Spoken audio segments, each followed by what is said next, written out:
something new is coming, something unknown. And we think that, like us, you are not going to be aware of everything happening, and whether all of it is real, just like Oscar Isaac's case in the upcoming Moon Knight series, which is gearing up to be one of the most unique series so far, due to the stunts involved in the series, the mental health of the characters involved in the series, as well as everything that the series could bring to the table. With around a month until its release on the Disney Plus streaming platform, the Moon Knight series is ever so slightly closer to being available for us to see and judge if it will live up to the hype. So why is this series that anticipated? Well, one of the reasons has to be the description of the series given by Marvel Studios president Kevin Feige, who said that there will be no reins pulled back about the series, and there are no mature restrictions in place, with the show itself being a much brutal affair when looked from every perspective. With this in mind, we're going to see a whole different side of Marvel Studios, one we have yet to see so far. With the series described as being experimental in every aspect, the tone, the aesthetic, the style of it, and the character exploration. This series is set to release on March 30th, 2022, with a total runtime of 6 episodes, which have been rumored to be 40 to 50 minutes long each, with the final episode of the series airing on May 11th, 2022, 5 days after the theatrical premiere of Doctor Strange in the Multiverse of Madness. More than a month ago, we were able to get the first look into the series, as on January 17th, the first trailer for the series dropped.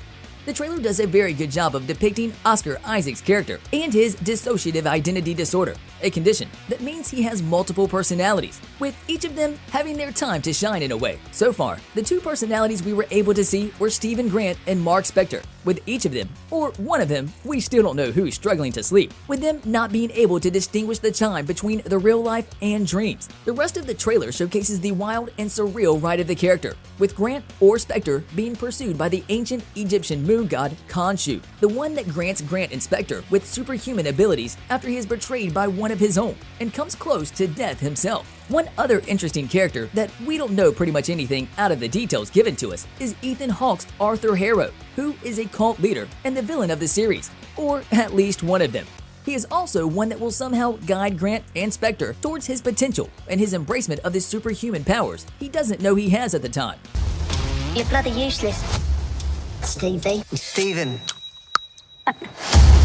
Outside of the trailer, we were able to see another teaser, a short clip that premiered at the Super Bowl a couple of weeks ago, which gave us an additional information about the characters, particularly Arthur Harrow's abilities and one of Stephen Grant's many alter egos. One of the other intriguing elements we got from this short teaser was Moon Knight's fighting style and just how strong that alter ego is, with him beating up a bunch of soldiers, and especially the scene in the museum's public bathroom where he is seen pummeling the supposedly werewolf figure, or an ancient Egyptian jackal. This could go on to be sort of a hint towards the rumored werewolf TV show that Marvel Studios has supposedly already put in development, which could also mean that the rumors are true. We might even get something more when the series ends. And just what exactly was the werewolf doing at that place? Not much is known about the story of the series and how it will progress. However, we already have a clear indication that the series will be one of the most brutal offerings from the production so far, with a lot of new elements added into the mix, a tonal shift of things, as well as a lot of freedom given to the actors while filming.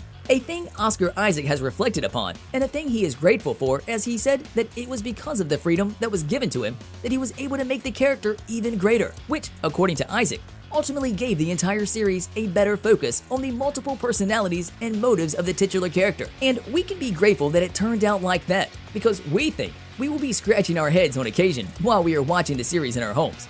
Why is that? Well, considering the setting of the series, the story about a character with dissociative identity disorder, and all the ancient Egyptian culture in the mix, with all of the gods and the cults intertwined, this series is gearing up to be one of the most complicated ones to watch. Not in regards towards the timeline of it, like how the Loki series was, but rather the understanding side of things about the characters involved, especially Isaac and Hawke's character, and the reasons why they are doing all of the things over the course of the series. One of the most interesting things about the series, which we think will be the first for the bigger MCU picture, is the condition of Stephen Grant, Marc Spector, his dissociative identity disorder, with the mental health aspect being one of the most unique things about the character. The Deadly War of the Gods could also open the door to more ancient Egyptian gods appearing in the Moon Knight series, but also in the future of MCU. Power is you.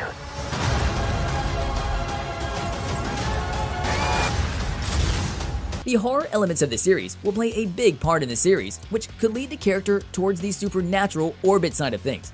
with this series serving as a debut for the first member of the Midnight Suns group, in which Moon Knight is a long-lasting member in the comics, together with the likes of Doctor Strange, Ghost Rider, Blade, and the Punisher, who has been rumored to be making an appearance as part of the MCU. Following the transition, Charlie Cox's Daredevil to the MCU in the latest Spider-Man No Way Home movie. Thus, with him rumored to be making his debut in the MCU, and the already confirmed Blade, with Mahershala Ali in the role, we might be looking at yet another superhero team to assemble during MCU's Phase 4, after the already rumored Young Avengers team. With some of the members already part of the MCU, the Moon Knight series has been said to be a limited series, as confirmed by Oscar Isaac himself. However, we don't know if the series is going to be limited to one season or more than one season, which would also mean that this, put together with the A-list star in Oscar Isaac, it is more than certain that the character will have a role in the future of the MCU. Thus, we think it is only a matter of time before that happens, and the series itself will be a much clearer indication towards that notion. One of the safest bets for the next appearance of the character would be for him to make a cameo in the upcoming Mahershala Ali's Blade reboot, especially because of the history between the characters in the comics. We should not forget Daywalker's voice talking to Dane Whitman in one of the post-credit scenes of the Eternals movie. So this could be the start of a recruitment drive for the Midnight Suns, yet another hint towards the possible assembly of the aforementioned superhero team that has battled these supernatural threats in the comics for quite a while now. Whatever the case may be, there is a lot more story to be told about the character and all of his connections to the wider MCU picture, especially going by the fact that the character has had his fair share of being part of the Avengers at one point in the comics. Maybe that is one other possible future, with him being a member of the post-Endgame Avengers team in the MCU's Phase 4. On a related note, tell us down in the comments below, what are your thoughts on the series so far? And if you are familiar with the Moon Knight character, what would you say is the most unique thing about him? But also, where does his future lie moving forward in the MCU? And don't forget to like, subscribe, and hit the bell icon if you would like to see more videos like this in the future. Thank you for watching, and we'll see you next time.